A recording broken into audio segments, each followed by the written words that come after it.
Good evening, everyone. Welcome to the Race and Juan Theatre. Tonight, we proudly present to you Eve Ensler's The Vagina Monologues.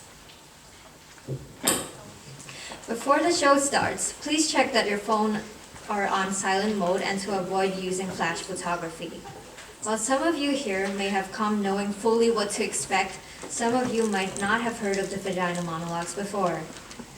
The award-winning play by Eve Ensler is based on interviews with more than 200 women.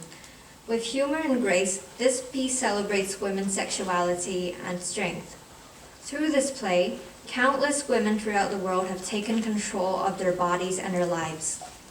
For more than 16 years, the Vagina Monologues has given voice to experiences and feelings not previously exposed in public. These are monologues that narrate life discourses. Most of the performers are in fact first-time performers, and they are empowered as women. This is not to leave out men and all other genders. We live in a world of diversity, yet our journeys are very different. May the Vagina Monologues entice you to learn more about the different issues women face and engage in conversations and movements. For our show tonight, we must thank the support of He for She, Professor Peter Matheson, Professor Timothy O'Leary, and also the Jockey Club Student Village 3, particularly Lap-Chee College, where this was staged last month. Any proceeds through ticket sales and other fundraising activities leading up to tonight will go to the Bafuna House, a local registered charity that helps shelter migrant domestic workers, especially those who have been victims of abuse. They have a counter set up outside the theater. Please feel free to help in any way you can. And now, without any further ado, please sit back, relax, and enjoy the show.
Shadowed by the angle of the light and the position you're at.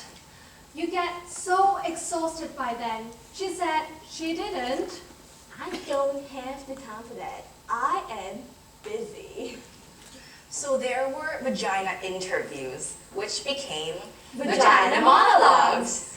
Over 200 women were interviewed. Older women, young women, married women, lesbians, single women, college professors, actors, corporate professionals, sex workers. There were Black women, Asian American women, Latina women, Native American women, Caucasian women, and Jewish women. Okay. Well, at first, women were reluctant to talk. They were a little bit shy. But oh, once you started, they couldn't stop. Women secretly love to talk about their vaginas. They get very excited, mainly because, well, you see, no one's ever asked them before. Let's just start with the word Vagina.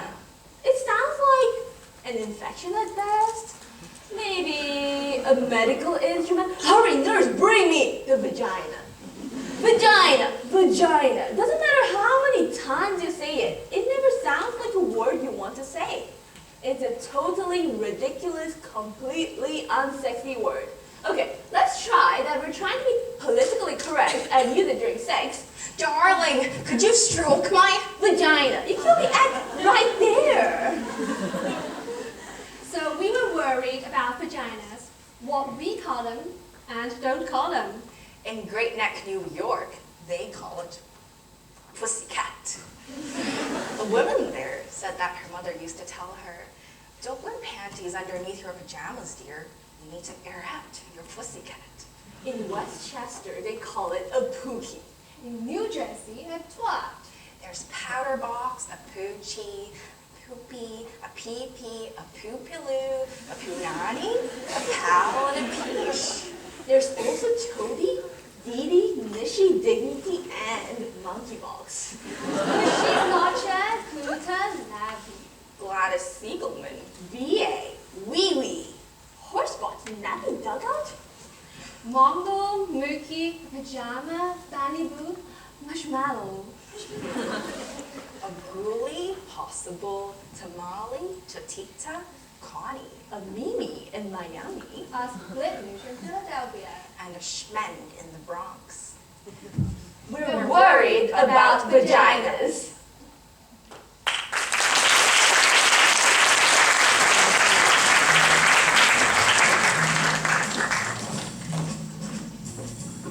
Some of the monologues are based on one woman's story.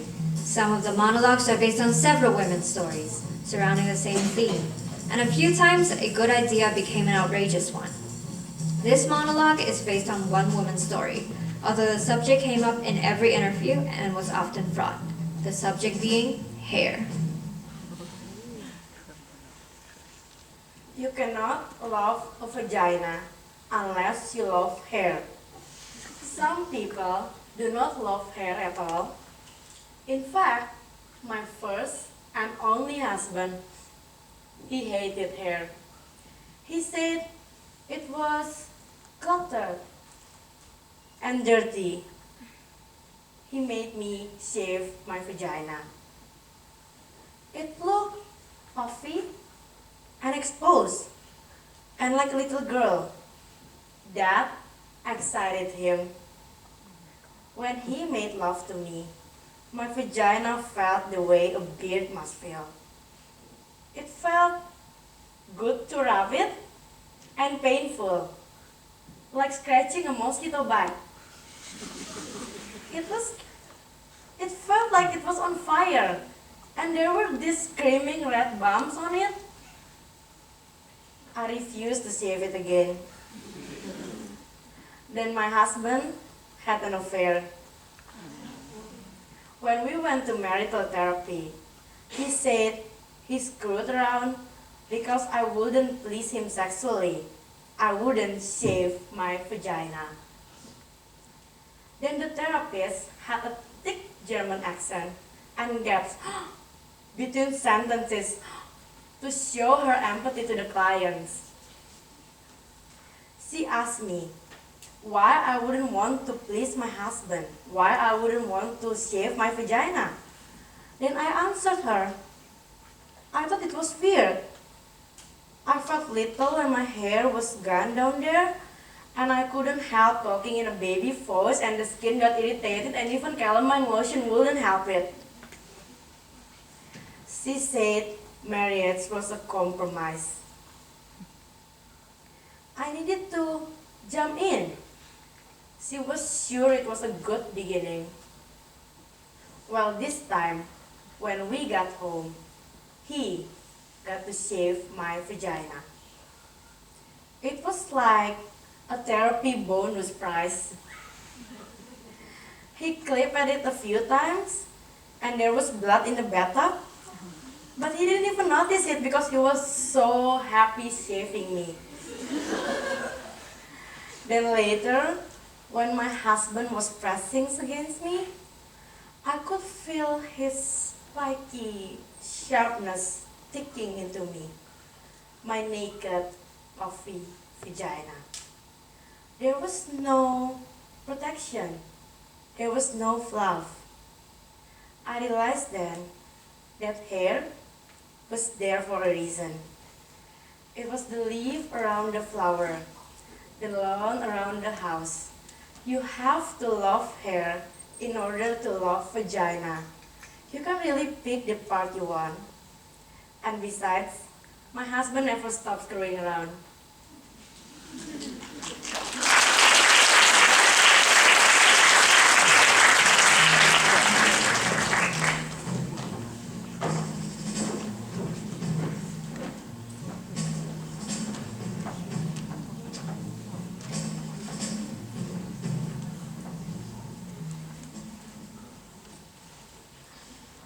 All of the women were asked the following questions.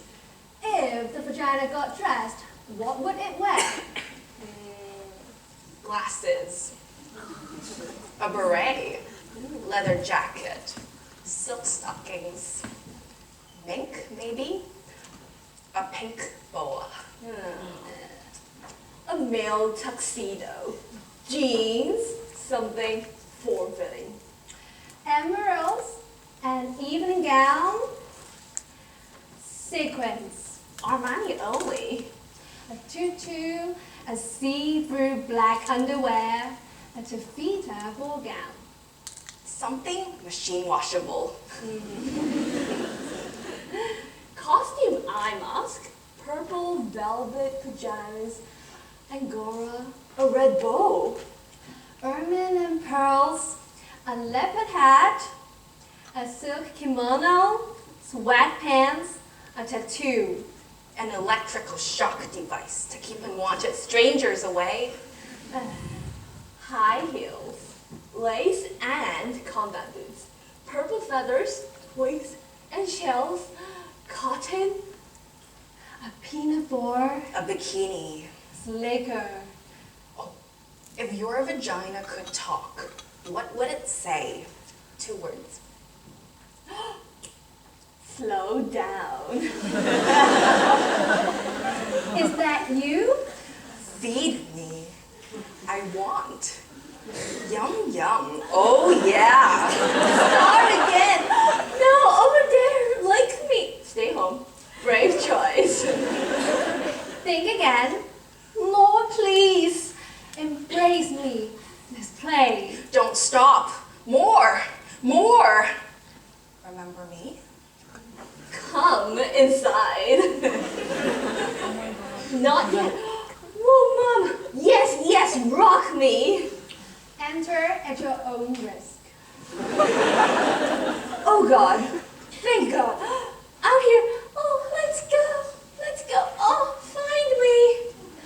Thank you. Bonjour. Too hard. Don't give up. Where's Brian? Well, that's better. Yes, there. There.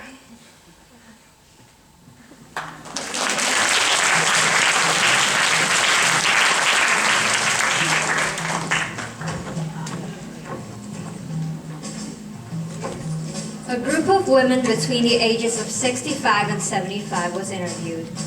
These interviews were the most poignant, possibly because many of these women had never had a vagina interview before. One woman who was 72 had never even seen her vagina. She washed herself in a shower and bath, but never with conscious intention. She had never even had an orgasm. At 72, she went into therapy, as they do in New York. And with the help of her therapist, she went home one afternoon by herself, lit some candles, took a bath, played some music, and she got down with herself. She said it took her over an hour because she was arthritic. But when she finally found her clitoris, she said she cried. This monologue is for her, the flood.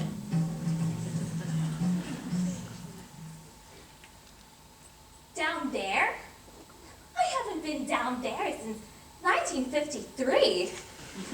No, it had nothing to do with Eisenhower, no.